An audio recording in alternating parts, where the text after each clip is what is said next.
Miko Peled is a peace activist who dares to say in public what others still choose to deny.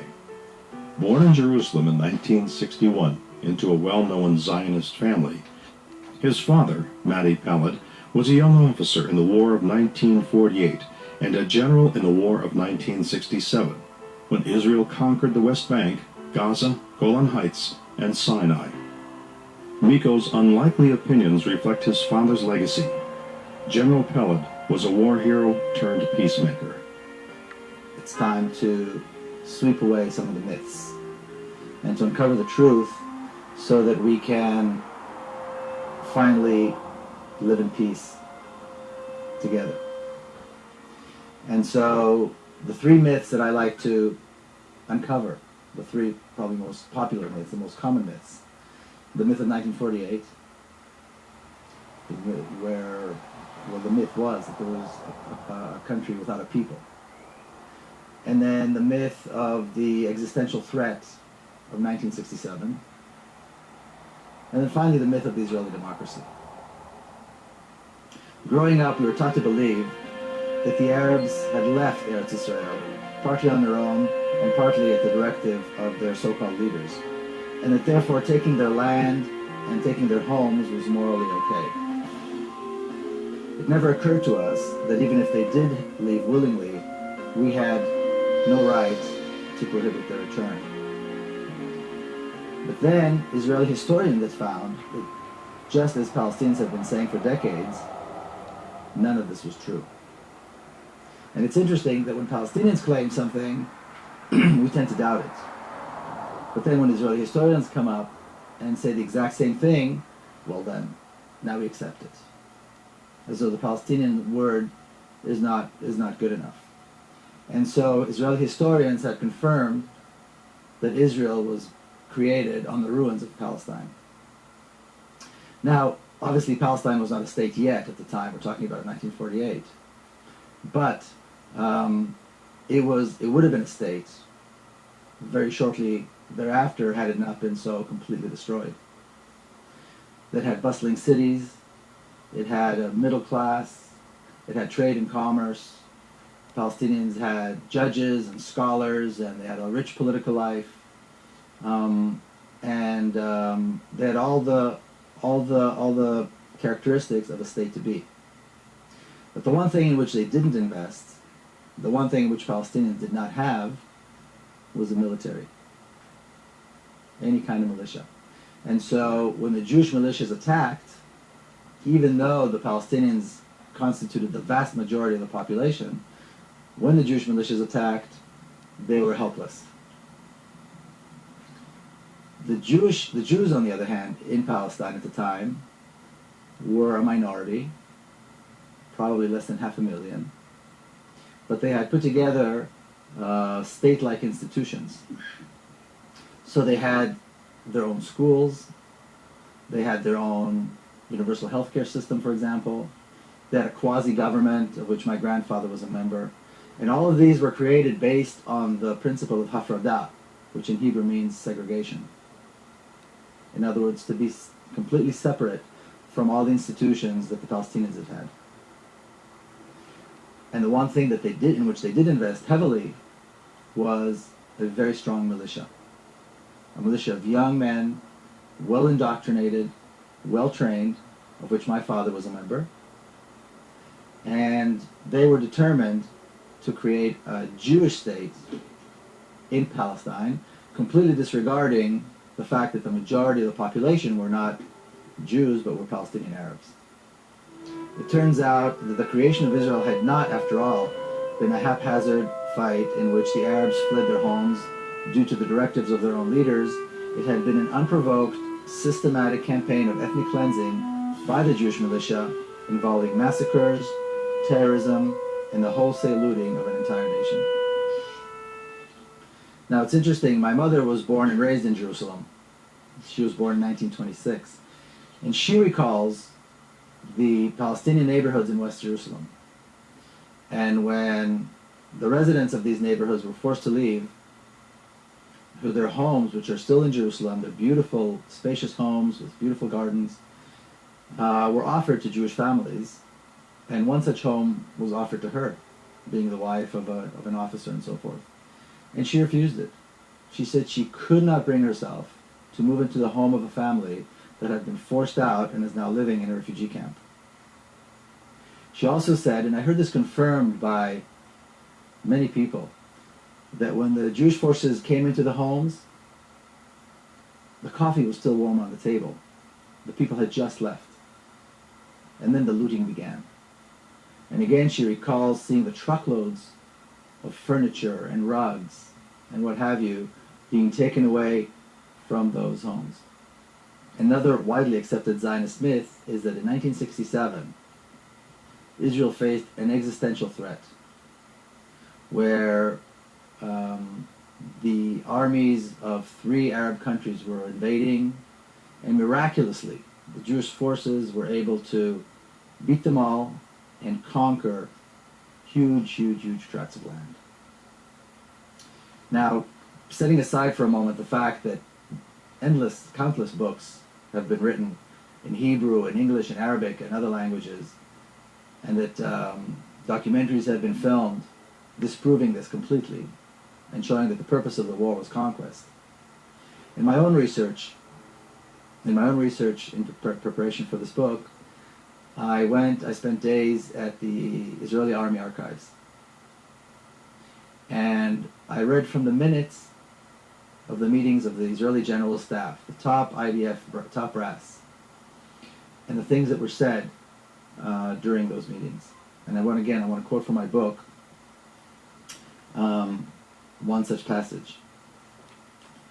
In a stormy meeting of the IDF top brass in the Israeli cabinet that took place on the 2nd of June, 1967, my father, General Mati Pele, told the cabinet in no uncertain terms that the Egyptians needed at least a year and a half in order to be prepared for a full-scale war. His point was that the time to strike a devastating blow against the Egyptian army was now, not because of an existential threat, but because the Egyptian army was not prepared, and it was an opportunity to destroy it once again. The other generals agreed, but the cabinet was hesitant. The prime minister was not sure a full-scale war was the right thing to do, and a tug of war of unimaginable proportions ensued. During that same stormy meeting, my father said to the prime minister, President Nasser, referring to Egyptian President Gamal Abdel Nasser, President Nasser is advancing an ill-prepared army because he's counting on the cabinet being hesitant. He's convinced that we will not strike. Your hesitation is working to his advantage.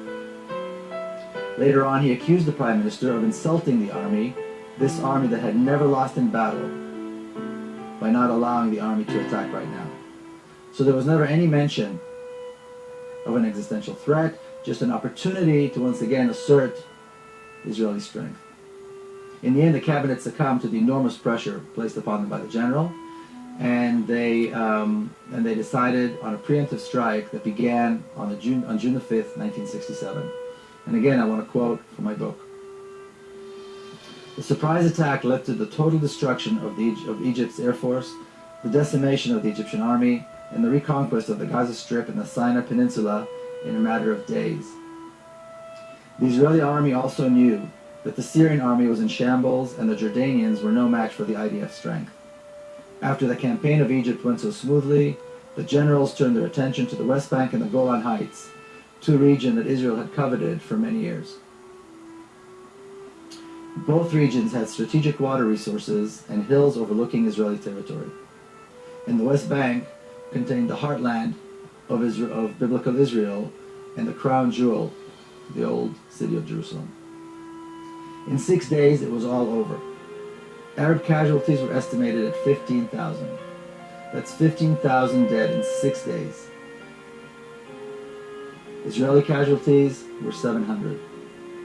And the territory controlled by Israel had nearly tripled in size. Israel had in its possession not only the land and resources it had wanted for a long time, but also the largest stockpiles of Russian-made arms outside of Russia.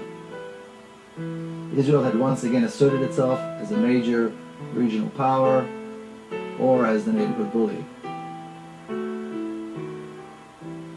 Now here's something of immense proportion that takes place, and take into account that this is over 4 decades ago. And again I quote, "At the first weekly meeting of the General Staff after the Six-Day War, Chief of Staff Yitzhak Rabin was beaming with the glory of victory. But when the meeting was nearing its end, my father raised his hand. When he was called on, he spoke of the unique chance the victory offered to solve the Palestinian problem once and for all. For the first time, he said, in Israel's history, we were face to face with the Palestinians without any other Arab countries between us. Now we had a chance to offer them a state in the West Bank and the Gaza Strip." He claimed with certainty that holding on to the West Bank and people who lived in it was contrary to Israel's long-term strategy. Popular resistance to the occupation was sure to rise, and Israel's army would be used to quell that resistance with disastrous and demoralizing results. It would turn the Jewish state into an increasingly brutal occupying power, and eventually into a binational state. And this is precisely the reality in which we live today, nearly 4.5 decades after that. So does anyone seriously, can we really expect that 5 million Palestinians will keep living under a regime that is democratic to Jews, but is brutally oppressive towards Palestinians? With about 6 million Jews and about 5 or 5.5 million Palestinians living under the same rule, under the same government, but with different laws. My father, who was a military expert, had spent the remainder of his life after he retired from the military fighting for justice for the Palestinian cause. And being a former military man, he was often asked about Palestinian terrorism. On one such occasion, when he was being interviewed by the Israeli television, he said this about terrorism. He said, "Terrorism is a terrible thing, but the fact remains that when a small nation is governed by a larger power, terrorism is the only means at their disposal." My father's predictions have all come true.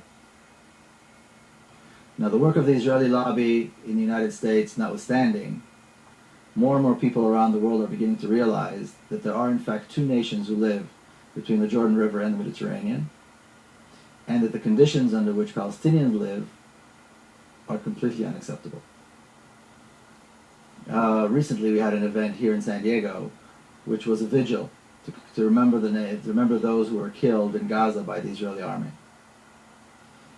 And as this vigil was taking place, there was a large contingent of Israeli supporters. We were separated from them by a line of police and what I think is a sense of morality. And they were dancing and singing as those of us that were at the vigil tried to recall the names of 1,400 people that were killed. These are 3 weeks of such death and destruction that one can hardly comprehend. Now I remember the stories of the Israeli Air Force pilots who flew sortie after sortie, dumping hundreds of tons of bombs on a civilian population in Gaza, and would then return home to celebrate the festival of Hanukkah. See, because the attacks in Gaza at the end of 2007 took place during the Jewish festival of Hanukkah.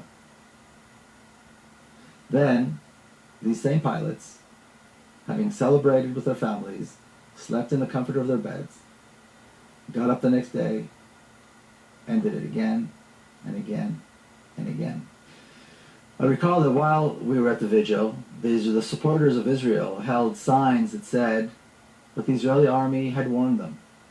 The Israeli army had dropped thousands of leaflets warning the Palestinians that this horror was about to begin.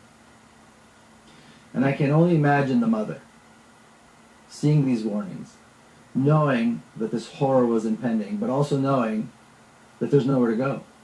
There's nowhere to run. There's nowhere to hide. There's nowhere to save her children from the bombs and from the fire, from the smoke and from the chemicals, and from the phosphorus that consumes the flesh and won't be extinguished. Because Gaza is locked down.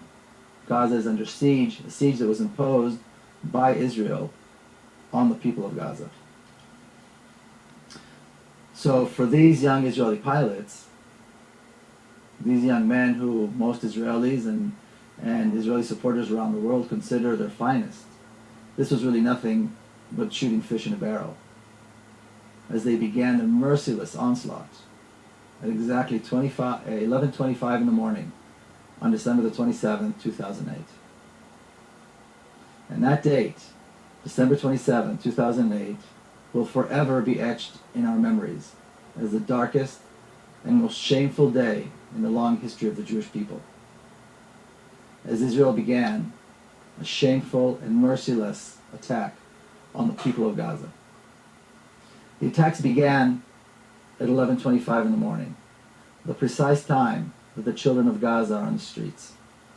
Between 11 and 11:30, children of Gaza are either on the way to school or on the way home from school, as that is the time that the two shifts of the school day change. Now, the Israeli supporters who come to the vigils, who always maintain that they support Israeli brutality, their claim is that Israel had the right to defend itself, but Israel's actions were justified because Israel was defending itself against the onslaught of rockets that were being shot into Israel by Hamas militants out of Gaza.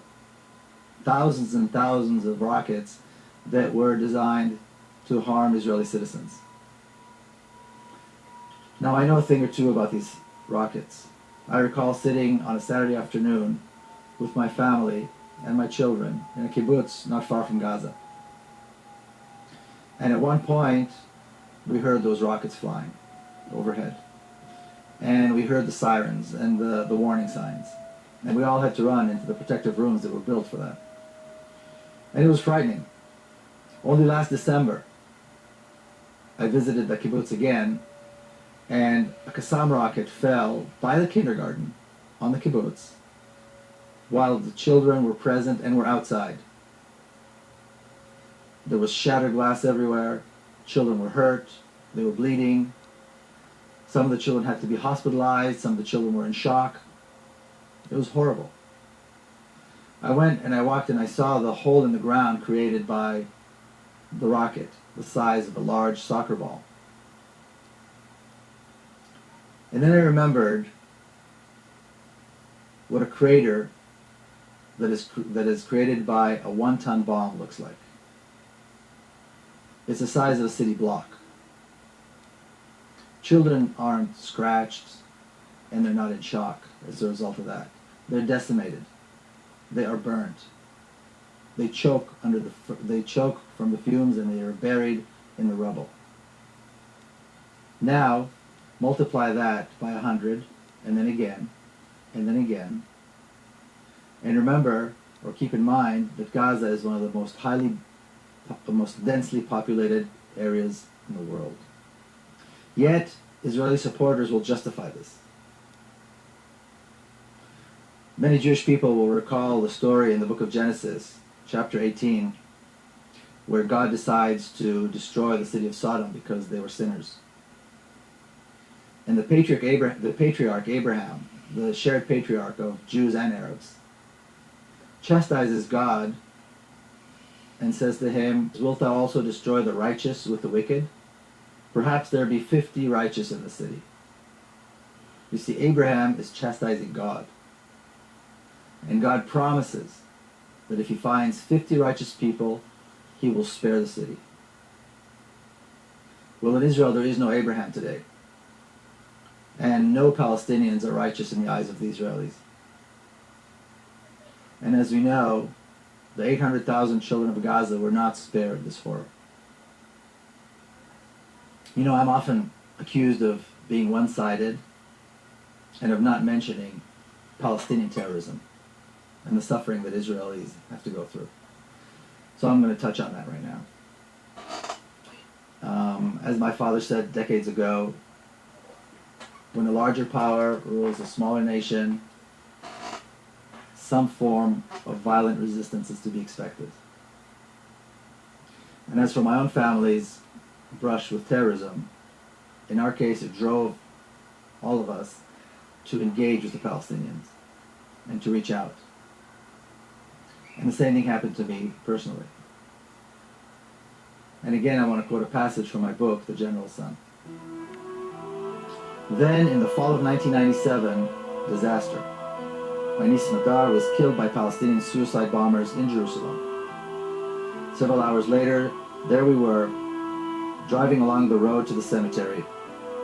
Police escorted our procession on motorcycles, making way for vans carrying the devastated family members of another Jewish casualty. As we got out of the van, someone approached and asked me to carry the small coffin. My heart felt far heavier than the heartbreakingly slight weight on my shoulders. Israelis and Palestinians, family members and friends, famous leaders and ordinary people, all came to give eulogies and to express their sorrow at this unspeakable loss. Smadar, my niece, was laid to rest near my father, her grandfather, in a small hilltop cemetery just outside Jerusalem. To this day, my sister Nurit cannot forgive herself for leaving her baby girl out alone in the cold, damp ground. But when my sister did come out to greet the mourners, the thousands who came to mourn, she did not ask for retaliation. She did not talk about revenge. The first words that came out of her mouth were these: no real mother would want the same horror to happen to another mother.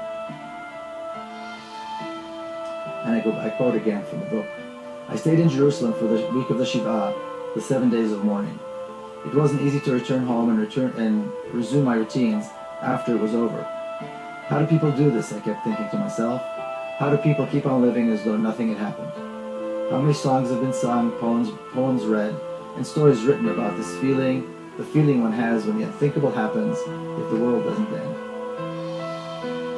It seemed impossible to carry on, but my mother always says that life was stronger than death, and so we went on. But something had changed. I knew I had to do something, and I knew that the right thing to do was to meet with Palestinians. And I did this right here in San Diego, and I was welcomed by the warm embrace of the local Palestinian community. The experience of meeting with Palestinians was comforting, it was liberating, and it was also heart-wrenchingly difficult. It was comforting to know that we're all very similar. And it was liberating to know that we don't have to be enemies. But it was heart-wrenchingly difficult to realize that I did not have full possession of the truth. And that is where I think Israeli supporters, mostly Jews, that's I think where most of them are. And I think it's time for Israeli Jews and American Jews to join what was very eloquently described by Clovis Maksoud as the constituency of conscience. You know, one can only imagine what white South Africans went through when they saw that apartheid was coming to an end. Clearly they wanted to hold on to their way of life, corrupt as it may have been. The whites in the southern states were probably trying to hold on as much as they could when they saw the end of legalized segregation and discrimination and racism come to an end in this country. We see this with leaders in the Middle East right now, holding on to the last minute, not wanting to give up their way of life and their control. And Zionists in Israel around the world are now doing the same, trying to hold on. We see brutal tyrants everywhere these days, from Libya to the Gulf states, do the same thing, holding on even as they fall one by one. Now Zionists and their supporters do the same, holding on to the notion that a racist regime can last, that injustice and horror can last, and that crimes against others who are different can go unpunished. But we are near the end. The Zionist dream of an ethnically homogeneous state was shattered by the Zionists themselves with their insatiable hunger for land. In their own hands, they created a binational state where almost half of the population are not Jewish or Israeli, but are Palestinian Arabs. True that they have no rights, it's true that they're not counted, but this will come to an end sooner than most people think. I think it's safe to say that the non-violent resistance movement in Palestine will prevail. We have Israelis and Palestinians hand in hand, marching every single week in Bil'in, in Ne'elin, in Nabi Saleh, in Bet Umar, in Masara, in Sheikh Jarrah, in Silwan, and in other places. They face the brutal force of the Israeli army every single week, but they are dedicated and they will prevail. And the dedication of these people is the reason that people like myself, who believe in justice and democracy, are optimistic. In Nabi Saleh, another beautiful spot in the West Bank where settlers have made their ugly mark, Israeli reservists, clumsy and armed to the teeth, are faced with the undaunted courage of mothers and their children who just want the settlers and the army out of their villages and out of their lives. It seems surprising that Israeli soldiers, young men and women who are raised on what is seemingly in a democratic society, are willing to enforce this brutal occupation, because they do it very willingly and they do it very brutally. But what we need to realize that the Zionist education system taught these young men and women that Palestinian life is worthless. So for those people who do want to associate themselves with Israel and with Zionism and drape themselves in the Zionist flag, the flag that has come to symbolize intolerance, hate, racism, and brutality, they can feel free to do so. But they need to know this, that when the trials begin and the tribunals take their place, and when the Truth and Reconciliation Commission begins its work, and they're finally shamed into admitting that they were wrong, they need to remember to go down on their knees and beg forgiveness from the people they so blatantly wronged.